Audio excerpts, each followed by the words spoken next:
এটা কি হলো? আগে দেখতাম কোলবালিশ দেয়, আর এখন সোজা লাগেজ। কোলবালিশ ওল্ড ফ্যাশন আর রোমান্টিকও বটে। কোলবালিশ মধ্য থেকে উদাও হয়ে যায়, ইতিহাস সাক্ষী। তাই সেফটির জন্য লাগেজ। তোমার কি মনে হয় লাগেজ ছড়ানোর শক্তি আমার গায়ে নেই? ভুলো এই কাজ করবেন না। আমি কিন্তু নারী নির্যাতনের মামলা ঠুকে দিব বলে দিলাম। একজন রেপ কেস করবে আর অন্যজন নারী নির্যাতন? বাহ, অসাধারণ। বেশি কথা না বলে ঘুমান, আর আমাকেও ঘুমাতে দিন। নিবিড় পাশ ফিরে বেডসাইড সুইচের মাধ্যমে লাইটটা অফ করে দেয়, আর সাথে সাথে আদিতা চিৎকার করে ওঠে। নিবিড় ভয় পেয়ে লাইট জ্বালিয়ে উঠে বসে জিজ্ঞেস করে, কি হয়েছে? লাইট বন্ধ করেছেন কেন আপনি? আপনার মতলবটুকু একদমই লাইট বন্ধ করবেন না। তো লাইট জ্বালিয়ে ঘুমাবো সারা রাত? অবশ্যই। বারান্দাটা জ্বালিয়ে আসে আর এটা বন্ধ করে দিই, তাহলেই হবে। না, হবে না। কি মুশকিল, লাইট জ্বালিয়ে আমি ঘুমাতে পারি না? চোখের উপর রুমাল দিয়ে ঘুমান, বা আমি আমার ওড়না দিয়ে চোখ বেঁধে দিই, তারপর ঘুমান। তোমার ওড়না দিয়েই বেঁধে দাও, গায়েটা দিবে? অবশ্যই না। এই বলে আদিতা লাগেজ খুলে একটা ওড়না বের করে নিবিড়ের চোখে বেঁধে দেয়, কানের পাশে গিট দেয় যাতে শুলে গিটটা মাথার নিচে না পড়ে। চোখ বাঁধা অবস্থাতেই নিবিড় বলে, তোমার গায়ের ওড়নাটা দিলে বেশি খুশি হতাম, তবে এটাও খারাপ না। তোমার গায়ের গন্ধ আমাকে উতলা করে দিচ্ছে বাকি। আপনি তো দেখি কি, ওটা আমি একদিনও গায়ে দেইনি। আপনি যার গন্ধ পাচ্ছেন সে হলো দোকানের কর্মচারী। শেষে কিনা আমার কপালে ঘেঁষামি জুটলো। আমি কে? এত বড় কথা? আমি কি প্রমাণ করে দিব যে আমি কে নাকি স্টিক? May I babe? দরকার নেই, আমি তো মজা করেছি। ঘুমান আপনি, কথা না বলে। তুমি রিল্যাক্স হয়ে ঘুমাও, ওভাবে ওড়না পেঁচিয়ে রাখলে ঘুমাতে পারবে না। আপনাকে তা নিয়ে ভাবতে হবে না। বউটা তো আমারই। আদি তার কোনো কথা বলে না, চুপচাপ শুয়ে থাকে। ঘুম তার চোখের আঙিনা দিয়েও যাচ্ছে না। নিবিড়ের সংস্পর্শে তার ভীতি কাজ করছে। আজ রাতে আর তার ঘুম হবে বলে মনে হয় না। রাত ৩:৩২। ধারা ঝিমাচ্ছে আর লিখছে। কবির এতটা সময় পর তাকে রেহাই দেয়। কবিরের ছোট ছোট চিমটিতে হাতটা লাল হয়ে রয়েছে। কবির শেষ করে বলে, এখন গিয়ে ঘুমাও, সকাল সকাল উঠতে হবে। সকাল সকাল? ভোর রাতে ঘুমিয়ে সকাল সকাল উঠতে হবে? এটা কোন দেশি নিয়ম? নতুন বউ বেলা করে উঠলে লোকে খারাপ বলবে। আমরা ঢাকা ফেরার পর তুমি ৮টার সময় উঠলেই হবে, কিন্তু কালকে ৮টার মধ্যে রেডি হয়ে নিচে নামতে হবে তোমায়, তাই ৭টার সময় উঠতে হবে। খারাপ ভাবার কি আছে? আমি সবাইকে বলবো আপনি কতটা অমানবিক আর কতটা আনরোম্যান্টিক। বাসর রাতে কেউ চিটারগিরি করে? আমি করি। যাও দ্রুত গিয়ে ঘুমিয়ে পড়ো, সকালে আমি ডাকার সাথে সাথে উঠবে, না হলে কিন্তু পানে ঢেলে দেবো গায়ে। অত্যাচারী শোষক স্বামী। কতটা আশা নিয়ে বিয়ে বসেছিলাম, আর এখন বাঁশ খাচ্ছি। ফজরের আজান দেওয়ার কিছুক্ষণ পর নিবিড় ঘুম থেকে উঠে বসে। চোখ দিয়ে আদি তার ওড়নাটা খুলে ফেলে। হালকা আলো চোখে এসে পড়ে তার। চোখ খুলে বেডসাইড টেবিল থেকে উঠিয়ে এক গ্লাস পানি খায়। তারপর চোখ ঘুরিয়ে সদ্য বিবাহিত স্ত্রীর দিকে তাকায়। আদিতা কালকে রাতের মতোই ওড়না গায়ে পেঁচিয়ে কুটিসুটি মেরে শুয়ে আছে। কিছু চুল মুখের উপর অবাধ্য বিচরণ করছে। নিবিড়ের মনে প্রবল ইচ্ছে জাগে হাত দিয়ে চুলগুলো সরিয়ে দেওয়ার, কিন্তু আদিতা খারাপ ভাবতে পারে, তাই সে আদিতাকে স্পর্শ করে না। দৃষ্টি সোজা নিক্ষেপ করে জানলা ভেদ করে বাইরে। পরিবেশটা চমৎকার।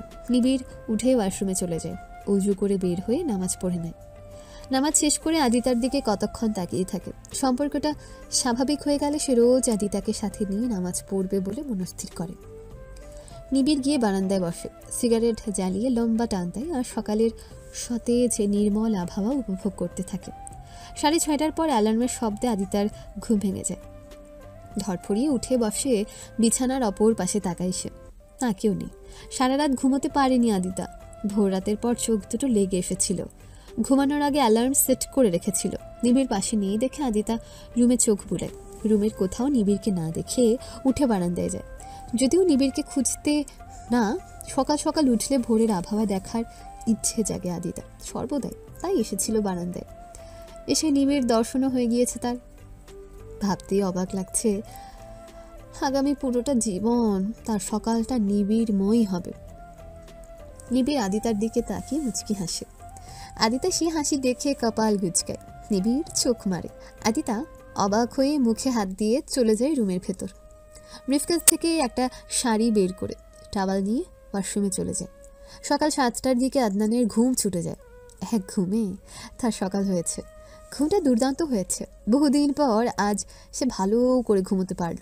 চোখ খুলে আবিষ্কার করলো সে সারা রাত আরবার কোলে মাথা রেখে ঘুমিয়েছে। আর মেয়েটা তাকে জাগায়নি। সারা রাত বসে বসে খাটের সাথে হেলান দিয়ে ঘুমিয়েছে। আরবার হাতটা এখনও আদনানের মাথায়। আদনানের মনটা ভালো হয়ে যায়। উঠে বসে আরবার দিকে তাকিয়ে থাকে কতক্ষণ, তার ডেকে তোলে আরবাকে। ডাকার সাথে সাথে চোখ মেলে তাকায় আরবা। চোখ হাতে দিতে যাবে তার আগেই আদনান হাতটা ধরে ফেলে বলে, চোখে হাত দিও না, কালকে রাতে তো ফ্রেশ হলে না, এখন চোখে হাত দিলে ওইগুলো সব চোখে যাবে, চোখ জ্বালা করবে, এমনি তো চোখে সমস্যা। আমার চোখে মোটেও সমস্যা না, চোখ দিয়ে পানি পড়ে তাই চশমা পরি। এটা এক ধরনের সমস্যাই হলো, যাও গিয়ে ফ্রেশ হয়ে আস। আপনি আগে যান, আমার সময় লাগবে, আমি স্নান করব। তুমি প্রতিদিন এত সকালে স্নান করো কেন? অভ্যাস, বাবাও খুব সকালে করে, তার দেখা দেখে আমিও। আদনান উঠে ওয়াশরুমে চলে যায়। একটু পর ফ্রেশ হয়ে বেরিয়ে বেলকানিতে যায়। সিগারেট ধরায়। গত কয়েকদিন এটাও ঠিকমতো খায়নি সে। আজকে মনটা ভালো লাগছে তাই খাচ্ছে। 30 মিনিট পর আরবা স্নান সেরে বেরিয়ে বেলকানিতে আসে। আদনান সেদিকে তাকিয়ে জিজ্ঞেস করে, তুমি তো শাড়ি ছাদে শুকাতে দাও, আজ এখানে? আমি ব্যালকনিতেই দিই সব সময়, আমার ব্যালকনিতে অনেক রোদ আসে, তাই ছাদে যাওয়ার প্রয়োজন হয় না। তো এতদিন ছাদে দিতে যে? তা তো আপনাকে দেখার জন্য। আদনান আরবার মুখের দিকে কতক্ষণ তাকিয়ে থেকে বলে, এত ভারী শাড়ি ধুতে গেলে কেন তুমি? আমার অভ্যেস আছে, ঈদে তো আমি কাতানের শাড়ি পরে থাকি সারাদিন, পরের দিন আমি নিজেই ধুয়ে দিই, তাই অভ্যেস হয়ে গিয়েছে। আচ্ছা একটা কথা বলি, বলো। আমাকে একটা চুমু দিন না প্লিজ। এখন না পড়ে? পরে কেন, দিন না প্লিজ এখন। আদনান কিছু না বলে সিগারেটের শেষ টান দিয়ে সিগারেটটা ফেলে দেয়। তারপর রুমের দিকে যাওয়ার দৌড়লে আরবা আদনানকে সামনে থেকে জড়িয়ে ধরে বলে, এখনই দিতে হবে, নাহলে ছাড়বো না, দিন বলছি। আরে বাবা, সিগারেট খেলাম তো মাত্র, ব্রাশও করিনি আমি, এখন না পড়ে ছাড়ো আমায়। না না না না, এখনই দিতে হবে, আমি আপনার বউ, কথা শুনছেন না কেন? আমাকে ভালো লাগে না? কি যন্ত্রণা? আরো বা কথা শোনো বলছি। না আরবা কথা শেষ করতে পারে না, তার আগেই দরজাতে কেউ টোকা মারে। আরবা এবার বাধ্য হয়ে আদনানকে ছেড়ে দেয়। আদনান গিয়ে দরজা খুলে। দরজার বাইরে নিবিড় দাঁড়িয়ে। আদনানকে দেখে বোকা হেসে বলে, আমি কি ঘুমে ডিস্টার্ব করলাম? না, আগেই উঠেছি। কিছু বলবে? আসলে আদিতা কি হয়েছে? শাওয়ার নিতে ঢুকেছিল। ওয়াশরুমে বসে একটু আগে আমাকে ডাকলো, তারপর বলল আরবাকে রেখে দিতে। আমি প্রথমে রাজি হইনি, কিন্তু সে নাচুর বান্দা। মেবি শাড়ি পরতে পারে না তাই ডাকছে। মেবি ওকে একটু রেখে দিন তো। আদনান আরবাকে ডাকে। আরবা মুখ ভার করে নিবিড়ের সাথে যায়। যাওয়ার পর ওয়াশরুম থেকে আদিতা বলে নিবিড়কে রুম থেকে চলে যেতে। নিবিড় বিনা বাক্য ব্যয়ে চলে যায়। এরপর পেটিকোট আর ব্লাউজ পরে আদিতা বের হয়। আরবা মুখ মলিন করে আদিতাকে শাড়ি পরিয়ে দিতে থাকে। আদিতা 2 হাত আরবার গালে রেখে মুখটা উঁচু করে জিজ্ঞেস করে, কি হলো বাবু, মন খারাপ কেন? হুম, তোমার ভাই অনেক খারাপ আপাই। কেন, কি করেছে সে? একটা চুমু দিতে বললাম কিন্তু দিল না, সে আমায় একটু ভালোবাসে না জানো। আরবার কথা শুনে আদিতার লজ্জা লাগে। কালকে রাতে নিবিড়ের করা কাজটার কথা মনে পড়ে যায়। তখন ভয় লাগলেও এখন ভালো লাগছে। আসলে আদিতা নিজেও নিবিড়ের প্রতি দুর্বল। কখন কিভাবে এটা হয়েছে সে জানে না, কিন্তু বিয়ের পর থেকে ভয়ও লাগছে। আচ্ছা, লোকটা কালকে অমন করলো কেন? বিয়ে করেছে বলে, নাকি সেও?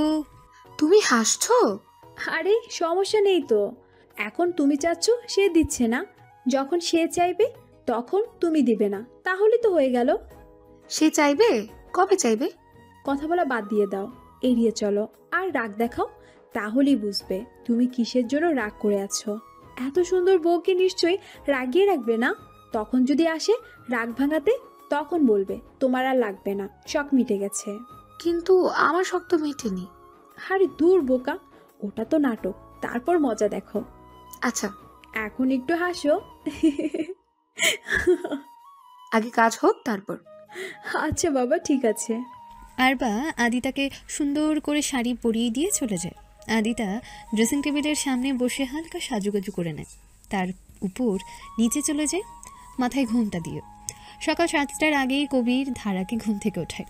ধারাকে গোসল করতে যেতে বললে দাঁতে দাঁত চেপে সজোরে বলে, কোন দুঃখে? পারবো না আমি। আরে নতুন বউদের গোসল করেই নিচে যেতে হয়। আপনি আসল কারণটা জানেন তো? আর হ্যাঁ, আমি কোনো বউটৌ নই। আমার নিজেকে কোন দিক দিয়েই নতুন বউ মনে হচ্ছে না। মনে হচ্ছে আমাকে বোর্ডিং স্কুলে রেখে গিয়েছে, আর সেখানে একটা নির্দয় গন্ডারের সাথে আমার থাকতে হচ্ছে। আমি গন্ডার? তা নয় তো কি, সারা রাত পড়ালেন, তারপর ঘুমাতেও দিলেন না। ঘুমাতে দিলাম না কি করে? নাক ডাকলে মানুষ ঘুমায় কিভাবে? বিয়ে করার জন্য তো আর আমি লাফাইনি। যাও এখন গোসলে যাও, নয়তো আমি পানি এনে গায়ে ঢেলে দিব বলে দিলাম। ধারা লাগেজ থেকে জামা কাপড় বের করতে করতে বলে, গন্ডার একটা। সকালে 8টা থেকে পাড়া প্রতিবেশীদের রোল পড়ে যায় বাড়িতে। সবাই নতুন বউ দেখতে হাজির হয়। সকালের নাস্তা করার পর থেকে আদনান, আদিতা আর ধারা সোফায় বসে আছে পুতুলের মতন। সবাই এসে তাদের দেখে যাচ্ছে। আদনানের আর ভালো লাগছে না এসব, কিন্তু বেয়াদবি হবে উঠে গেল, তাই উঠছেও না। 10টার দিকে উকিল হাজির হয়। নিবিড় আর আদিতার রেজিস্ট্রেশনের মাধ্যমেও বিয়েটা হয়ে যায় তখন। আদিতাকে নিয়ে সবাই কানাকানি করছে। আবির তাকে রেখে তার বন্ধুকে নিয়ে পালিয়ে গিয়েছে দেখে তামাশা করে খোটাও দিচ্ছে অনেকে। আদনান যেন পারছে উঠে গিয়ে সবাইকে একদম মুখের উপর জবাব দিতে। রাইমার উপর রাগটা যেন তরতর করে বেড়ে চলেছে তার। এসব সইতে না পেরে সে উঠে চলে যায় সেখান থেকে। নিবিড় আশেপাশে কোথাও নেই, কই যেন গিয়েছে। কবির এসে সবাইকে বিষয় নিয়ে কথা বলতে মানা করে। সম্পূর্ণ দোষটা আবিরের ঘাড়ে দিয়ে রাইমাকে বাঁচিয়ে নেয় এই যাত্রায়। আদিতার কাছে এসে আদিতাও মন খারাপ করতে মানা করে। আদিতা মুচকি হেসে মাথা দুলিয়ে সম্মতি জানে, কিন্তু মনটা অনেক খারাপ তার। ঠিক তখনই এক ভদ্র মহিলা বলে ওঠে, তোমার তো বাবু রাজ কপাল, ঘুরলে ফিরলে একজনের সাথে আর বিয়ে বসলে আরেকজনের সাথে। ভালোই তো ফুর্তি করেছো। সেদিন তো দেখলাম বাগানে আবিরের সাথে হাসাহাসি করছো, আর এখন ছোটটাকে ধরেছো। আগেরটাকে তো সামলে রাখতে পারলে না, এত রূপ তাও। এটাকে রাখার চেষ্টা করিও। বলেই মহিলা শব্দ করে হাসতে থাকে, আর সাথে আশেপাশের অনেকে। কবির কিছু বলতে যাবে তার আগেই ধারা উঠে দাঁড়িয়ে কোমরে হাত গুজে বলতে থাকে, বাহ, অন্যের দোষ তো ভালোই ধরতে পারেন। আপনাদের ছেলেদের কোনো দোষ দেখছেন না? হবু বউকে রেখে অন্য মেয়ের দিকে চোখ যায় কি করে? এখন আদিতা তাকে সামলানোর জন্য কি করতো? বিয়ের আগেই তার সাথে ফষ্টি নষ্টি করতো। তখন তো আপনারা এসে বলতেন বিয়ের আগেই এত কিছু। আর রইল আম বাগানের হাসাহাসি করার কথা। তো এখন একটা মানুষ যাকে বিয়ে করবে তার সাথে ফ্রি হওয়ার চেষ্টা করবে না? যুগ পাল্টেছে, আপনি আপনার ধারণাগুলোও পাল্টান। ভারী বেয়াদব মেয়ে তো তুমি। বড়দের সাথে কিভাবে কথা বলতে হয় জানো না? জানি দেখি শুদ্ধ ভাষায় বললাম, না হলে নির্ঘাত গালি খেতেন। আমি এটুকু বললাম তাতেই আপনাদের খারাপ লাগছে। আর আপনি যে ওকে এত কথা শোনালেন তার বেলা, আপনাদের ভাগ্য ভালো এটা আদনান ভাইয়ের শ্বশুরবাড়ি, তাই বেঁচে গেলেন। না হলে তার বোনকে এত কথা শোনানোর শাস্তি স্বরূপ আপনাদের মুখ সেলাই করে দিত সে। মহিলাগুলো ধারার কথা শুনে অপমান বোধ করে। দলবল নিয়ে চলে যায় এই বাড়ি থেকে। পুরোটা জামাল সাহেব আর দাদু দেখেছে এবং শুনেছে। ধারার আদিতার হয়ে প্রতিবাদ করা তাদের কাছে ভালো লাগে। কবির ধারাকে সামান্য রাগ করলে দাদু ধারার হয়ে কথা বলে। ধারা খুশি হয়ে যায় আর কবিরকে ভেঙচি কাটে। কবির রুমে এসে ধারার অপেক্ষা করতে থাকে। কিছুক্ষণ পর ধারা রুমে আসার পর কবির গিয়ে দরজা লাগিয়ে দিয়ে বলে, তুমি যেটা করেছো সেটা ঠিক না তারা, ওটাকে বেয়াদবি বলে। আর তারা যা করলো, আমার বন্ধুদের বিষয়ে আমি খুবই সিরিয়াস। ওদের কেউ যদি কিছু বলে আমি সহ্য করতে পারি না। দাঁড়া, তুমি নতুন বউ, এখন তোমাকে বুঝে শুনে কথা বলতে হবে। কেউ একজন খারাপ বলে নিশ্চয়ই আমরা খারাপ হব না তার মতো। আমি তো কথা বলছিলাম। আপনি কি আগের কালের মানুষের মতো সবটা মুখ বুঝে সহ্য করতে বলছেন? একদমই না। অবশ্যই তুমি অন্যায়ের প্রতিবাদ করবে, কিন্তু যখন তোমার পাশে কেউ থাকবে না তখন। আমি তো কথা বলছিলাম, তাই না? আদনানের বোন আদিতা, আদনান পাগল আদিতার জন্য। আদনানও কিন্তু অতটা রিয়েক্ট করেনি যতটা তুমি করেছো। আদনানের খারাপ লেগেছে তাই ও উঠে চলে গিয়েছে। তোমাকে বুঝতে হবে কোথায় কোন কথাটা বলা উচিত আর কোথায় না। আর তোমার ভুলগুলো শুধরে দেওয়া আমার দায়িত্ব। তুমি আজকে যেটা করেছো সেটা বেয়াদবি। প্রতিবাদ আর বেয়াদবির মধ্যে পার্থক্য বুঝতে হবে।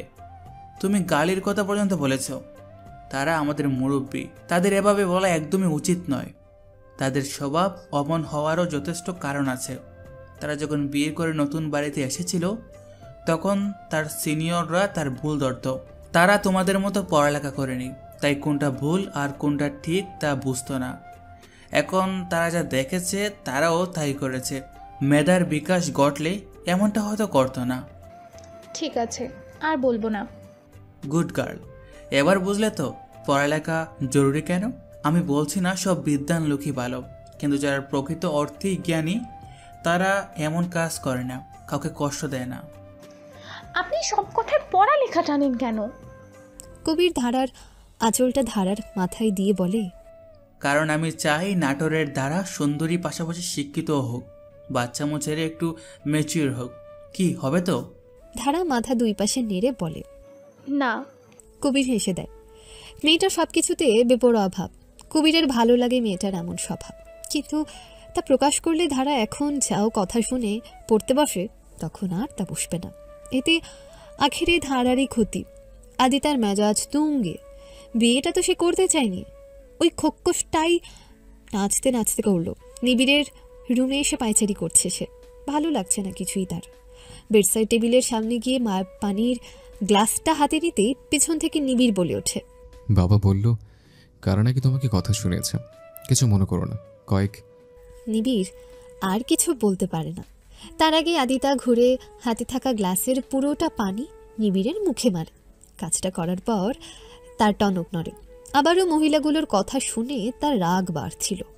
হিতাহিত জ্ঞান হারিয়ে নিবিড়ের উপর পুরো রাগটা উপড়ে দিতে পানি ছুঁড়ে মেরেছে, যেটা আসলে অনাকাঙ্ক্ষিত। এখন কাজটা করার পর তার ভয় হচ্ছে নিবিড় কি ভয়ঙ্কর রিয়্যাক্ট করবে, তা ভাবতেই তার গলা শুকিয়ে যাচ্ছে। এতক্ষণে রাগ ভয়ে রূপান্তরিত হয়। নিবিড় পানিতে ভিজে কপালে লেপটে থাকা চুলগুলোকে ব্যাগ ব্রাশ করে চোখ মেলে তাকায় আদিতার দিকে। মুচকি হাসি দিয়ে বলে, যত দোষ নিবিড় ঘোষ, তাই না? আমি কি করলাম যে আমাকে পুরো স্নান করিয়ে দিলে? আদিতা অবাকের শেষ পর্যায়ে গিয়ে বাকরুদ্ধ হয়ে যায়। এ কাকে দেখছে সে? নিবিড় কোনো রিয়্যাক্ট না করে তার সাথে রসিকতা করছে, এটাও সম্ভব? আদিতাকে আরেক পর্যায়ে অবাক করে দিয়ে নিবিড় একদম আদিতার কাছে এসে দাঁড়িয়ে বলে, সবার কথায় মন খারাপ করলে চলবে না, রাগ করলেও চলবে না। তুমি নিজে তো জানো কোনটা ঠিক আর কোনটা ভুল। রাইমা আর আবার যে বিয়ে ঠিক হওয়ার আগে থেকে সম্পর্কে ছিল তা তো নিশ্চয়ই তুমি জানো, তো তাদের কথাতে কষ্ট পাচ্ছ কেন? আদিতা মাথা নিচু করে বলে, কষ্ট পাচ্ছি না, রাগ লাগছিল। আপনি আমাকে বিয়ে করতে রাজি না হলে আজ এই কথা শুনতে হতো না, তাই। নিবিড় শব্দ করে হাসিয়ে তারপর বলে, কি করে বলো? এত সুন্দর টুকটুকি বউ দেখে লোভ সামলাতে পারলাম না যে, প্রেম প্রেম পাচ্ছিল। আদিতা অবাক চোখে নিবিড়ের দিকে তাকায়। নিবিড়ও মুগ্ধ নয়নে তার দিকে তাকিয়ে আছে, মুখে হাস্যোজ্জ্বল ভাব। আদিতা আচমকা লজ্জা লজ্জা ফিল হয়। ফর্সা গালগুলোই লাল আভা ফুটে ওঠে। এর মধ্যে নিবিড় আদিতার গালে ঠোঁট ছুঁয়ে দেয়। দ্রুত গতিতে কাজটা সেরে রুম থেকে বেরিয়ে যায়। আদিতা গালে হাত দিয়ে বিছানায় বসে পড়ে। গাল দুটো গরম হয়ে উঠেছে। এই বুঝে ফেটে যাবে দারুণ শব্দে। লজ্জায় লাজুক লতার ন্যায় নুয়ে পড়ে সে। ঠোঁটের কোণে লজ্জা মিশ্রিত হাসি। কালকে রাতেও যেখানে তার ভয় লাগছিল সেখানে এখন লজ্জায় মরে যাওয়ার মতন অবস্থা। হালে থাকা হাত দুটো দিয়ে আদিতা মুখটা ঢেকে ফেলে। নিবিড় দোতলায় কালকে যেখানে বসে আদনানের সাথে কথা বলেছিল সেখানে এসে একটা চেয়ারে বসে পড়ে। পকেট থেকে ফোনটা বের করে আবিরের নাম্বারে ফোন দেয়। পরপর 3 বার রিং হয়ে কেটে যায়। চতুর্থবারের সময় আবির ফোন ধরে ঘুমু ঘুমু কণ্ঠে বলে, কিরে এত সকাল সকাল ডিস্টার্ব করছিস কেন? লাইক সিরিয়াসলি, বেলা 11টা পার হয়ে গেছে বহু আগে। এটাকে তো সকাল মনে হচ্ছে? ও খেয়াল করিনি, এদিকে প্রচুর বৃষ্টি হচ্ছে। বাইরে তাকালেই মনে হচ্ছে ফজরের ওয়াক্তও বার হয়নি এখনো। তাই নাকি? রাতেও বৃষ্টি হচ্ছে? না, সকাল থেকেই মেবি, ঘুমানোর আগে বৃষ্টি ছিল না। বৃষ্টি রাতে হলে বেশি ভালো হতো। বাইরে বৃষ্টি, ঘরে ঝড়, তাই না? বেয়াদব, তোর খবর কি বল? আমার আর কি খবর বল, বউ কাছে আসে না। আহারে কি কষ্ট। প্রচুর। রাইমা কি করে? আবির চোখ ঘুরিয়ে তার বুকের উপর থাকা ঘুমন্ত রাইমাকে এক পলকে দেখে নেয়। এখনো ঘুমায় বললে নিশ্চয়ই নিবিড়ের দুষ্টামির মাত্রা বাড়বে, তাই সে বলে, জানি না, আমি তো শুধুমাত্র ঘুম থেকে উঠলাম। ও, এখন তাহলে আমাকে বল, পার্লারে গিয়ে কিভাবে কি করলে?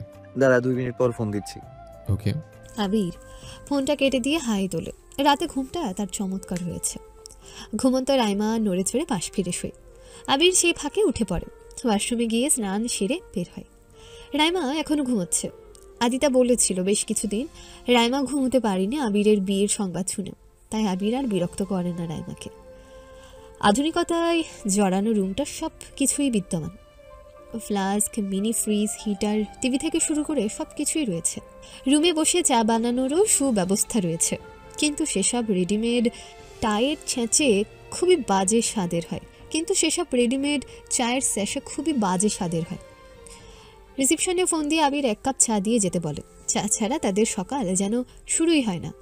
তাদের বাড়ির প্রত্যেক সদস্যের এই বদভ্যাসটা ছোটবেলা থেকেই গড়ে ওঠে। স্টাফ এসে চা দিয়ে গেলে আবির গিয়ে বারান্দায় বেতের চেয়ারে বসে পাহাড়ের সৌন্দর্য দেখতে আর চা পান করতে থাকে। ফোনটা ভুলে রুমেই রেখে এসেছে। উঠে গিয়ে ফোনটা নিয়ে এসে নিবিড়ের নাম্বারে ডায়াল করে।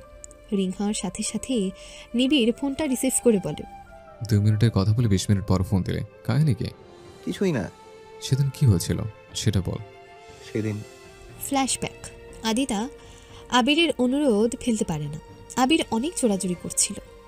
আদিতার মনেও খুঁতখুতানি শুরু হয়, তাই পার্লারের ওনারকে অনেক রিকোয়েস্ট করায় আবিরকে অ্যালাউ করেন তিনি। আবির পার্লারে এসে কতক্ষণ চুপ করে বসে থাকে।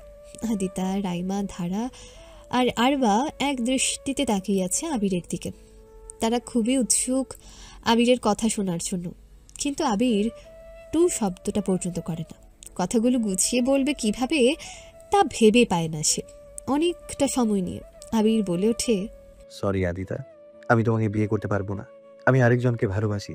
আদিতার মনে লাড্ডু ফুটে। সে নিজেও বিয়ে করতে চাচ্ছিল না।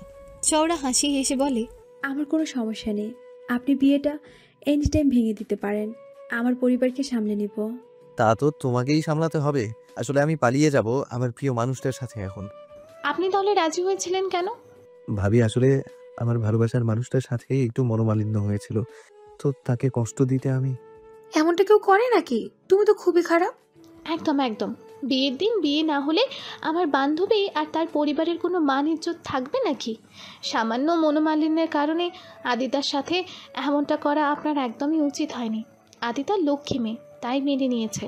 ওর জায়গায় আমি হলে মেয়েরে আপনার নাক ফাটিয়ে দিতাম। হয়েছে ধারা, যা হওয়ার তাই হয়ে গিয়েছে। এখন জোর করে বিয়ে করলেও কোনো লাভ হবে না, তার চেয়ে বিয়ে ভেঙে যাওয়া বেটার। স্যার, আপনি চলে যান, কিন্তু বাড়ির লোক কীভাবে জানবে আপনি পালিয়ে গিয়েছেন?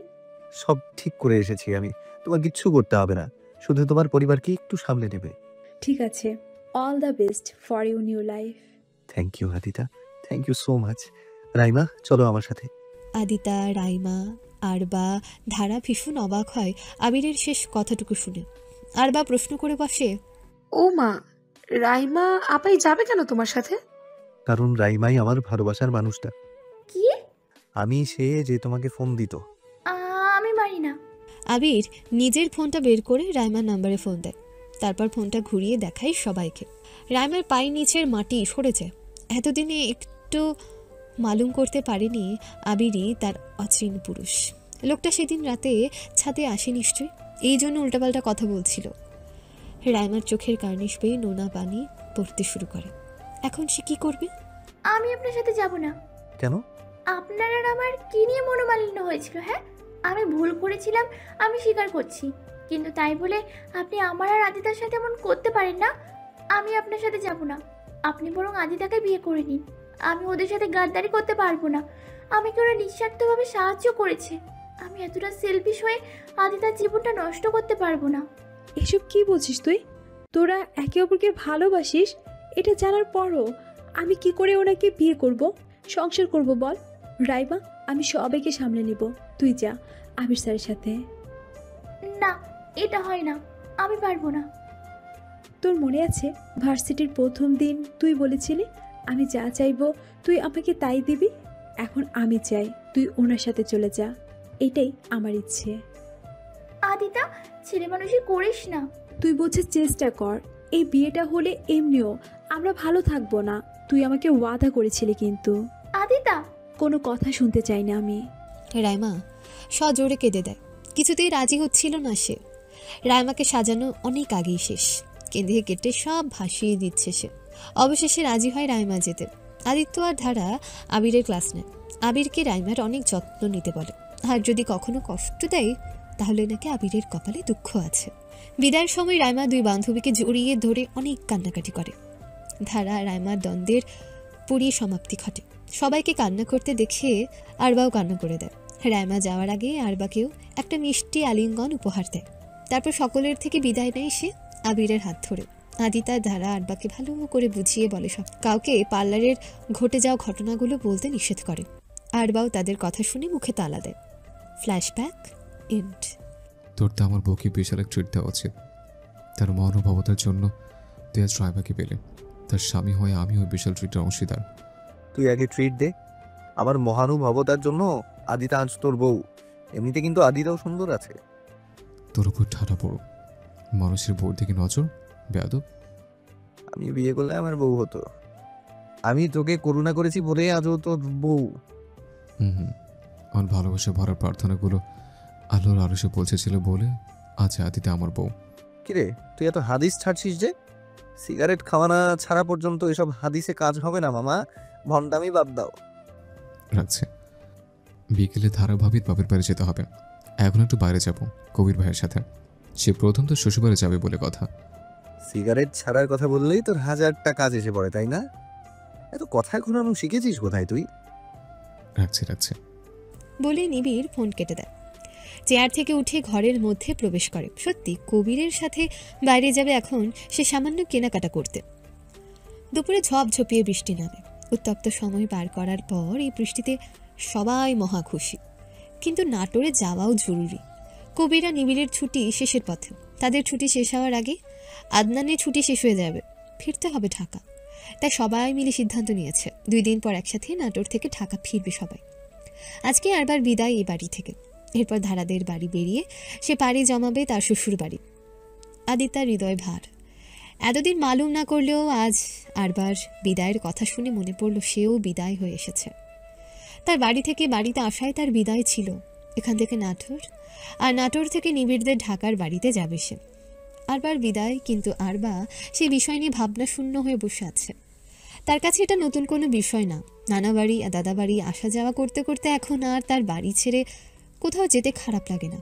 আরও সে খুশি তার আর নানা বাড়ি যেতে হবে না। এদিকে আদিতার বুক ফেটে কান্না আসছে। বাড়ি ছেড়ে কোথাও একলা গিয়ে থাকেনি কখনো সে। কক্সবাজার গিয়েও বাড়ির কথা মনে পড়েছিল প্রচুর। সে আদিতা এখন আজীবনের জন্য আরেকজনের বাড়িতে কি করে থাকবে? নিত্য নতুন আবদারগুলো এখন কাকে বলবে? আদনান তো থাকবে না তার সাথে। মন খারাপ করে জানলা দিয়ে বাইরে তাকিয়ে বৃষ্টি দেখছে আদিতা। আগে তার মন খারাপ হলেও সে গান গাইতো, কিন্তু এবারের মন খারাপের মাত্রা বেশি। গলায় জমে থাকা কান্নাগুলো গলা কাঁপাচ্ছে। কথা বলাই দায়, সেখানে গান গাওয়া অসম্ভব। 3টার দিকে বৃষ্টি থেমে যায়। সবাই রওনা দিয়ে বসেছিল। বৃষ্টি থামা মাত্র বেরিয়ে পড়ে সবাই। আর বা এতক্ষণ খুশ মাজাজে থাকলেও বিদায়ের সময় জমিন সাহেবকে ধরে কান্না করে দেয়। সবাই আবেগী হয়ে ওঠে। সাম্য কেঁদেই দেয়। বাড়ির ছোট্ট ফুলটাকে এত তাড়াতাড়ি বিদায় দেওয়ার ইচ্ছে কারোই ছিল না, কিন্তু নিয়তির কাছে তারা হার মেনেছে। আর বা বলে বসে, কোথাও যাব না আমি, ওনাদের চলে যেতে বলো। সাম্য তাতে সহমত পোষণ করে বলে, হ্যাঁ, ওর এখন যাওয়ার দরকার নেই, বড় হলে যাবে, এখন এখানেই থাক। বাড়ির সবার মাথায় হাত। এখানেই যদি রাখার হতো তবে বিয়ে দেওয়ার কোনো প্রয়োজনই ছিল না। সবার আবেগী মন এখন শক্ত হয়। কোনো প্রকার আবেগের বহিঃপ্রকাশ না ঘটিয়ে তারা আরবাকে বুঝিয়ে শুনিয়ে পাঠিয়ে দেয়। আরবাও কাঁদতে কাঁদতে বিদায় নেয়। ধারাদের বাড়িটা গ্রামের মধ্যে। 4 চাক্কার গাড়ি মেঠো পথ পাড়ি দিতে পারবে না, তাই সবাই বাস স্ট্যান্ড পর্যন্ত গাড়িতে যায়। এখান থেকে গাড়িগুলো ড্রাইভার নিয়ে বাড়িতে ব্যাক করবে, আর তারা সবাই বাসে করে নাটোর যাবে। বাস স্ট্যান্ড থেকে নাটোরের দূরত্ব 1 ঘন্টা সামান্য বেশি। তার বাসে ওঠার কিঞ্চিত সময় পরেই বাস ছেড়ে দেয় নাটোরের উদ্দেশ্যে। আদিত্য দাঁড়বা একসাথে বসেছে। আদিত্য এবার কিছুই বলেনি। আদিতার শিখিয়ে দেওয়া কথা অনুযায়ী আরবা লোকটাকে ইগনোর করছে। বাসে উঠিয়ে জেদ ধরে আদিতার সাথে বসল। নিবিড় বোনটার মন খারাপ দেখে আপত্তি করে না। আদনানও সহমত পোষণ করে। আরবা আশা করেছিল আদনান যেন বাধা দেয়, কিন্তু আদনান এক কথায় রাজি হয়ে যায়। আরবা মন খারাপ করে আদিতার পাশে গিয়ে বসে। আদিতার তো মহা খুশি, নিবিড়ের পাশে বসতে হয়নি তাকে। সকালের ঘটনার পর থেকে কেন জানি আদিতার খুব লজ্জা করছে নিবিড়ের সামনে যেতে। 15 মিনিট পর থেকে শুরু হয় আরবার উল্টি প্রসেস। সাধারণত আরবার এই সমস্যাটা নেই, কিন্তু কান্নাকাটির কারণে মাথা ব্যথা করছিল তার। বাস চালু হতেই ব্যথার সাথে সাথে মাথা ঘুরতেও থাকে সমান তালে। সেখান থেকে এই অবস্থা। আরবার এমন অবস্থা দেখে আদিতারও গা গুলিয়ে ওঠে। অনেকক্ষণ স্থির হয়ে বসে থাকলেও সে আর কুলোতে পারে না। কন্ট্রাক্টর কাছ থেকে একটা পলিথিন নিয়ে সেও শুরু করে দেয় আরবার তালে তাল মিলিয়ে। আদনান এসে দুজনকে পানি খাওয়ায়। নিবিড় এরপর ইয়ারফোন আর তার নিজের ইয়ারফোনগুলো দুজনের কানে গুঁজে দিয়ে গান ছেড়ে দেয়। এতে তারা কিছুটা স্বস্তি পায়। তবে গানের কারণে মাথা ব্যথা বাড়ছে আরবার। পুরো জার্নি শেষে ক্লান্ত হয়ে পড়ে দুজনে। আদিতা এর আগে কখনো এত বমি করেনি। তার মনে হচ্ছে পেটের মধ্যে নাড়ি ভুঁড়িগুলোও মনে হয় আর নেই, সব বমির সাথে বেরিয়ে গেছে। বাস থেকে নেমে তার একটা ক্যাফেতে বসে। আরবার নেমে জানিয়েছে তার প্রচুর মাথা ব্যথা করছে। এই মুহূর্তে সে কফি না খেলে বাঁচবেই না, তাই সবাই ক্যাফেতে গিয়ে বসে। আদিতা বাদে সবার জন্য কফির অর্ডার দেয়। আদিতা আরবার ধারার জন্য আলাদা করে পেস্ট্রি কেকেরও অর্ডার দেওয়া হয়। নিবিড় বাইরে থেকে বোতলে করে ডাবের পানি নিয়ে এসে আরবার হাতে ধরিয়ে দেয়। আরবা ডাবের পানি খেতে খেতে সামনে তাকিয়ে দেখে আদনানের কাঁধে মাথা রেখে আদিতা ঝিমুচ্ছে। আরবার মন খারাপ হয়। আদিতা আদনানের বোন, তবু এই মুহূর্তে তার জেলাস ফিল হচ্ছে। আরবার ডাবের পানি একটু খেয়ে বোতলটা আদিতার দিকে এগিয়ে দেয়। আদিতা মাথা ঝুঁকিয়ে পুরো পানিটা খেয়ে ফেলে। সামান্য নোনতা ছিল পানিটা, কিন্তু এই মুহূর্তে তার প্রচণ্ড রিলিফ লাগছে। এর মধ্যে সবার জন্য কফি আর পেস্ট্রি চলে আসে। খাওয়া দাওয়া শেষ করে সবাই ভ্যান ভাড়া করে নেয়। এখান থেকে ধারাদের বাড়ি পর্যন্ত এই ভ্যানেই যাওয়া যাবে।